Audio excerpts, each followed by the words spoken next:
Conditions May Apply by CinnamonPinecones. Read by Distracted by Books. Chapter 195. UA Shitty Dad Club. Now peer-reviewed.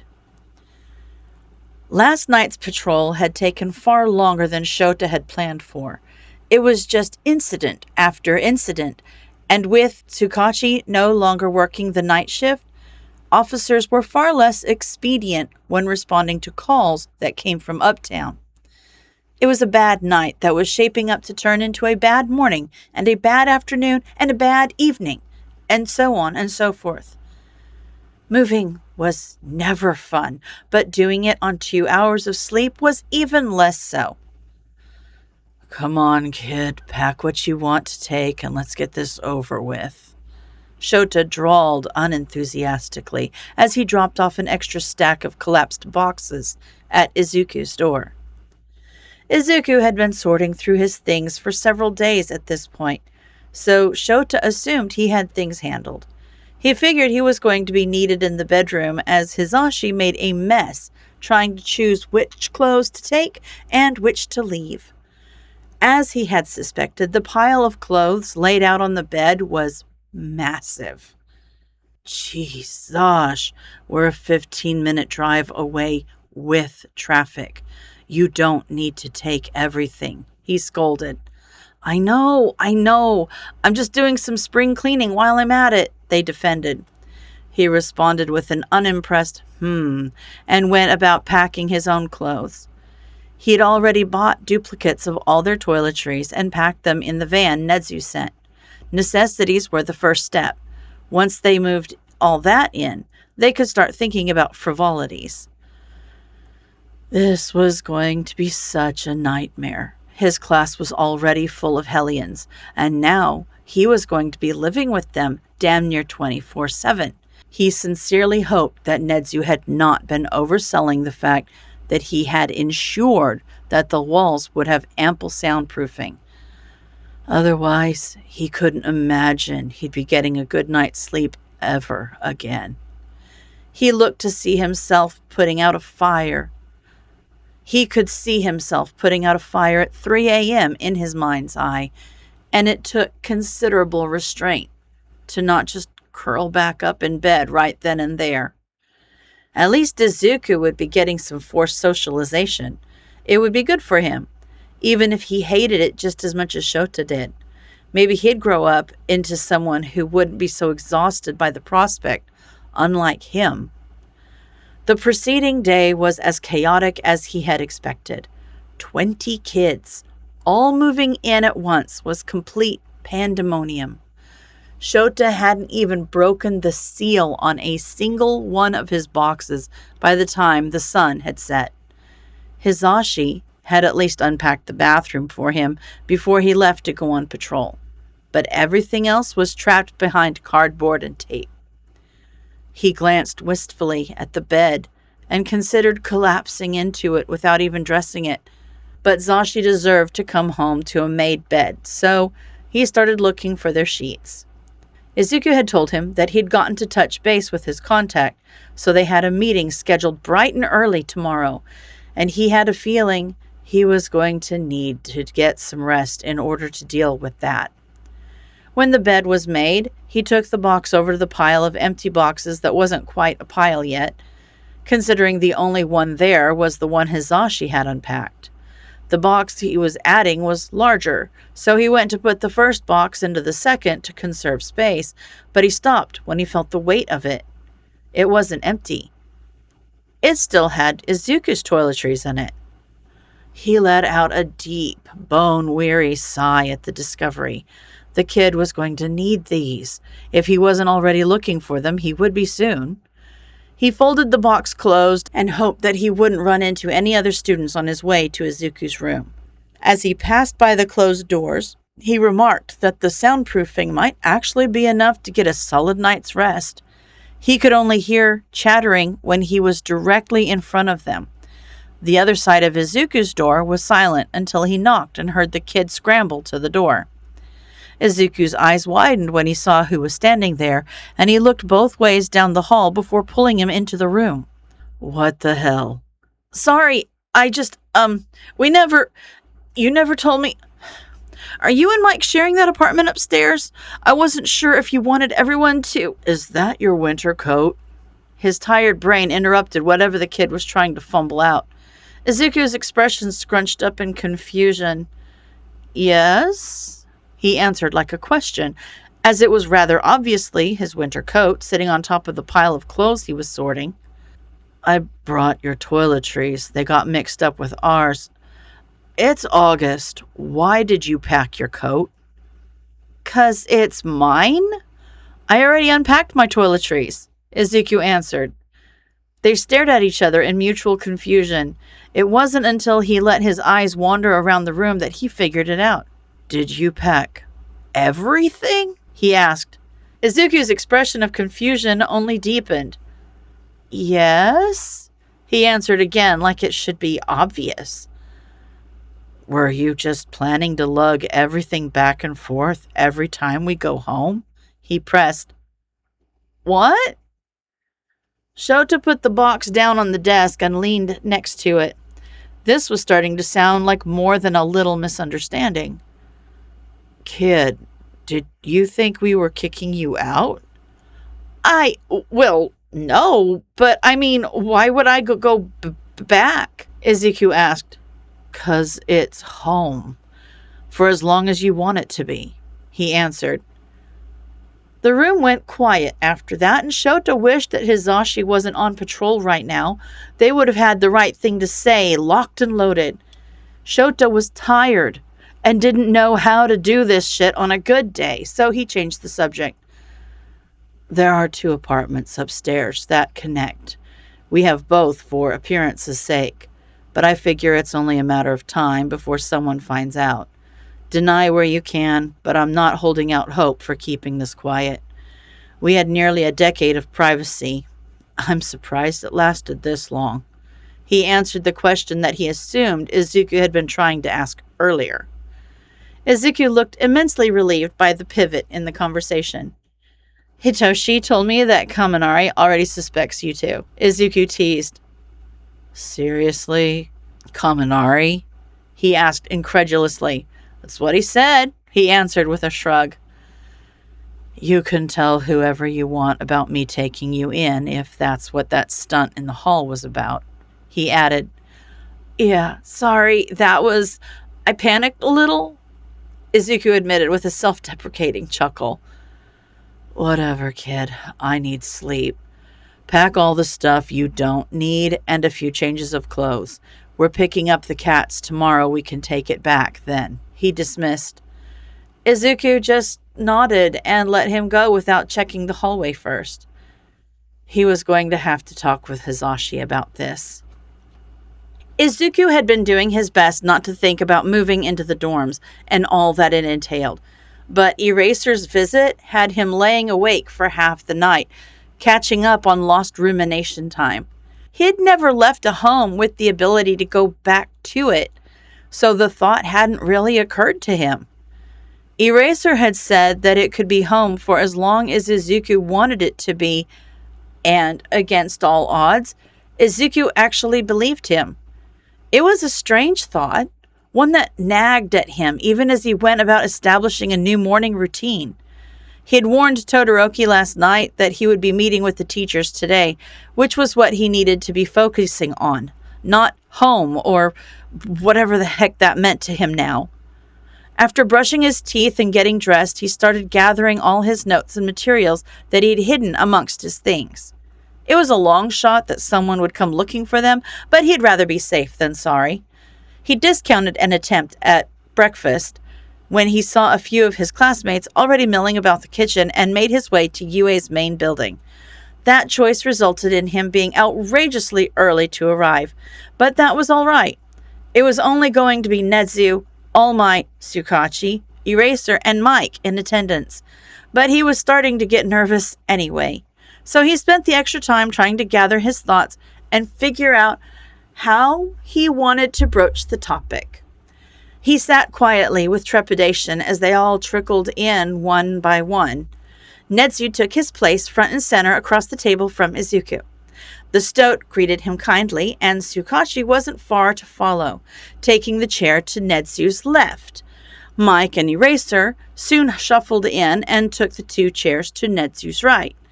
The balance of people on one side of the table was officially starting to make him uncomfortable, but he kept mum. He was essentially giving a presentation, so it made sense they'd all be facing him. All Might seemed to agree with that musing because when he wheeled himself into the room, he took the closest spot next to the detective. Of course, all his careful planning was for naught, because by the time everyone showed up, he had made himself so anxious to get the meeting over with that the words just spilled out. Dabi is Toya Todoroki, he announced with no preamble. His admission was met with stunned and confused silence. Todoroki. Oh dear. Like, our Todoroki? All Might and Netsu spoke at the same time. Yes, he's Shoto's brother, the one who supposedly died 10 years ago in a quirk accident, he answered All Might and clarified for the room. Netsu was hard to read at the best of times, but Izuku thought he was getting the hang of assigning human emotions to his inhuman face. With such an analytical mind, Izuku wouldn't doubt that he had already put together the rest of the pieces to the puzzle that he'd yet to even lay out. For the sake of everyone else in the room, he started putting the picture together. 26 years ago, Rei Todoroki's family business was going under until Endeavor bailed them out of bankruptcy. Publicly, it was played off as a gift, something to vie for her attention. But in reality, it was a purchase. Endeavor saves the family finances, and in turn, he got Rei and her quirk. You're saying they had a quirk marriage, Eraser stated, not seeming surprised in the slightest. Izuku glanced from Eraser to All Might and frowned. This story was going to be hard for everyone to swallow, but he could imagine feeling particularly guilty if he were in All Might's shoes. Yes, he is obsessed with surpassing All Might. He had 4 children with her before Todoroki's quirk came out. Right. He's been training him relentlessly since his quirk manifested. His neglect, abuse, and selective breeding resulted in Dabi having fire more powerful than his father, but his mother's resistance to cold, not Endeavor's heat resistance. That's how Tuya nearly died. I presume he ran away after that. I haven't gotten the chance to ask yet, but as far as I know, the people in this room are the only ones who know he's still alive. After Tuya's incident, Rei broke. She threw boiling water at Todoroki's left eye because it reminded her too much of her husband. He locked her up in a mental hospital and has been isolating and violently training Shoto for his whole life. I have audio recorded testimonies from all of the siblings but Dabi, as well as video evidence of what Endeavor considers training, he admitted, his tone heavy with shame and sorrow. That's why you interned with him, Eraser noted. Izuku turned his guilty eyes toward the table. If you knew this whole time, why didn't you tell us? Mike asked. I told Todoroki about it. I told him I had proof, and he said he didn't want to tell anyone. He defended weakly. He knew that wasn't going to be a good enough reason for them. That's not just something you can turn a blind eye to. We could have gotten him out of there ages ago. Tsukashi started, but Izuku cut him off. It wasn't my choice to make. It's his life. I don't get to just run in and ruin it. It's not fair, he insisted. He got a few pitying looks, which he ignored swiftly. Whether this turns out favorably or not, it will all be under public scrutiny. His image will be followed by this for his entire career. He's going to be running from the victim label forever. It's not just because He cut himself off. This wasn't about him, and he didn't need to justify himself. Never mind. It doesn't matter. The room was swallowed by awkward silence until Netsu breached it. So Dabi wants to take down Endeavor, I presume? The tension creeping up his spine released at the change of topic. Yes, he didn't tell me what his plans were, but I assume he was going to make a pariah out of himself to sully the Todoroki name, then reveal his identity and Endeavor's crimes. I don't think he has any concrete proof, though. That's probably why he was willing to work with me. Without proof, it's just a smear campaign. I have a better plan, he added the last bit hesitantly.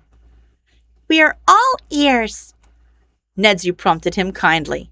He spared the room a nervous glance and took a steadying breath before he continued. People are going to want to put him in All Might's role. We need to prove he doesn't fit.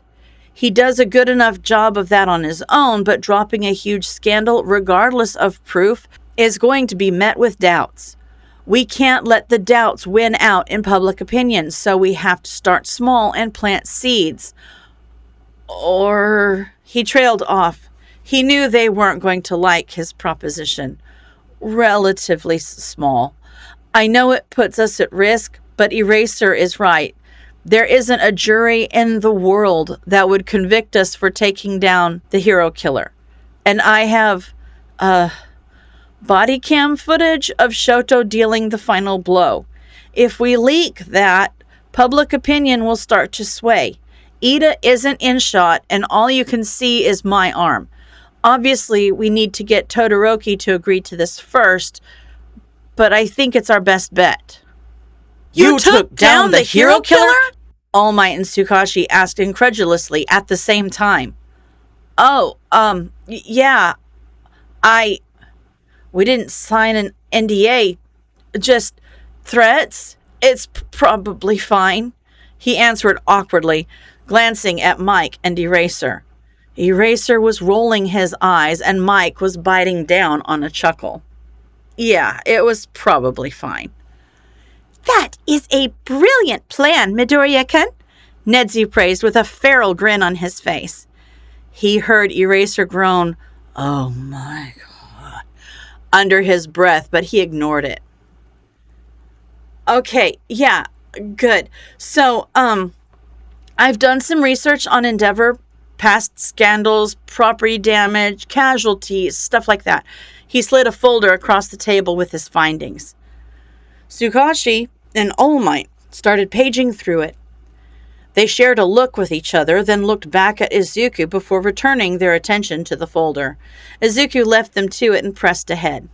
After we leak the footage, I can start bringing it up in online forums or something. Maybe we could get a few people to do that so it seems more reputable, though I can cite my sources, obviously. I think it would be a good way to make sure public opinion falls in our favor, he continued, slightly put off by how much eye contact Nedzu was making with him at the moment. Wonderful plan. However, I will feed this information to more established sources to disseminate when the time comes. If all sources of defamation can be tracked back to you, they will be discounted, no matter how reputable. Nedzu countered. Yeah, sorry, yeah. Anyway, our next steps after that will depend on how the public reacts, but you have Shoto's testimony on film. He directed the statement towards Nedzu. He told me everything the day of the sports festival on the 3rd floor in a hallway past the heroics classrooms. I don't know if there's audio recording, but I made sure he was facing the camera, so it should be pretty easy to lip read. I remember everything he said, so I can make a transcript if you need it. That shouldn't be necessary. Let me pull it up, Nedzu answered as he typed furiously on his laptop. A few moments later, Izuku heard his own voice, very distant and difficult to understand, pour out of the device's tinny speakers. Yes, with a bit of editing, we can make that work, Nedzu confirmed. Good. I assume we can start a proper investigation with that, right? I don't know how publicized it would be, but adding Fuyumi and Natsu's audio testimonies after that would be the next step.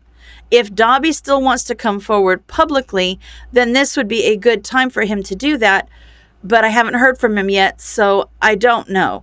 But after that, he trailed off and slid a thumb drive across the table. Nedzu took it and plugged it into his laptop. The second to last file is the nail in the coffin. I bugged the training room my second night there. Endeavor got pissed on patrol the next day, ditched me at the agency, and, well, that's what happened when I was gone. Noise blared out of Nedzu's computer for a second time. He could hear roaring flames and Endeavor shouting, but Nedzu paused it quickly. Eraser and Tsukashi, who were seated on either side of Nedzu, looked furious. Izuku could imagine that what they saw wasn't pretty. Yes, I believe this will end his career rather decisively, Nedzu remarked coldly. The room went silent again after that. Where did you get the equipment to do this? Eraser asked after a moment. Izuku huffed out a sad laugh. Well, if I'm in trouble, then I stole it. But if I'm not, then I got it from MHA Industries, he answered fondly. Ha! Someone else's problem child show. They're in cahoots. Mike laughed with him. Well, we will do our best to keep your involvement out of this case, but should that become unavoidable, this will be quite the illustrious start for Hatsume-kun's career. A silver lining of sorts, Nedzu remarked. I don't think she's going to need help with that at the rate she's going, Izuku pointed out. No, I don't believe she will, Nedzu answered with a smile. I presume the last file here is your fight with the hero killer? He willed his expression to remain neutral as he mentally chanted, Please don't play the video, on repeat. Yes, he answered flatly. With a click, the sounds of a city on fire started playing from the laptop speakers, and he abandoned his pretenses. He let his shoulders slump and his face fall into his hands. He could hear Nedzu scrubbing through the footage and waited until he heard the hero killer's raspy voice. You showed up to save your friend's life. You even made a big entrance. But I have a duty to kill him and this so-called pro. A duty? He heard himself interrupt Stain, the hero killer. He let himself cringe in the way he had forced back when it actually happened. He really hadn't meant to interrupt, but he'd sounded so stupid that Izuku couldn't keep his damn mouth shut. Yes, child, a duty. This country is rife with false heroes, those who take up the mantle but know nothing of honor, motivated solely by money, fame, and glory. It is my purpose to purge them. So step aside or get culled. Who gave you the right to play God? Eraser and Tsukashi both sighed, clearly expecting this level of borderline suicidal disrespect from him. But Mike and All Might looked horrified. You impudent little brat. He's a kid and you're gonna kill him over one bad decision? He heard himself interrupt the hero killer again. Jeez, gosh, he did it twice? It was a decision born from an already corrupted mind. No, it was born from a traumatized child who you forced to watch his brother's life get destroyed. There is a rot in his brain that has already taken root. I don't expect you to understand that yet. I can only hope you learn the truth in time, and our paths do not cross again. I will not give you another warning. Step aside, boy. God. Stain gave him so many chances to back down, and he took none of them. What rot? The idea that he has the right to take justice into his own hands and cast final judgment without opposition? Sounds familiar, actually. He heard his own voice challenge snidely. Jeez, Izuku, Eraser groaned. I was panicking, he defended. So you antagonize him? Eraser pressed. I needed to keep him talking. Clearly neither of us know how to shut up, so it worked out. There were indistinct sounds of fighting as Eraser argued with him, but as if on cue, he heard himself in the recording muttering profanities. That must have been when Stain paralyzed him. This Is it working out? Eraser challenged. Well, I'm here and he's in prison, so yes, he replied with faux confidence. Sho, quit being such a hard ass. You missed him kicking butt. Play that back, Mike interjected. To his mortification, Netsu obliged. See, that's not even a throwing knife, and he just shink, Mike said, animatedly pointing at the screen and miming throwing a knife. Anyway, the end. At the end of the video, Endeavor shows up and asks Shoto what's going on. So that proves he wasn't there. So obviously he didn't. Izuku interrupted the group awkwardly. Remind me not to piss you off, kid, Tsukashi remarked with a grimace, ignoring him completely.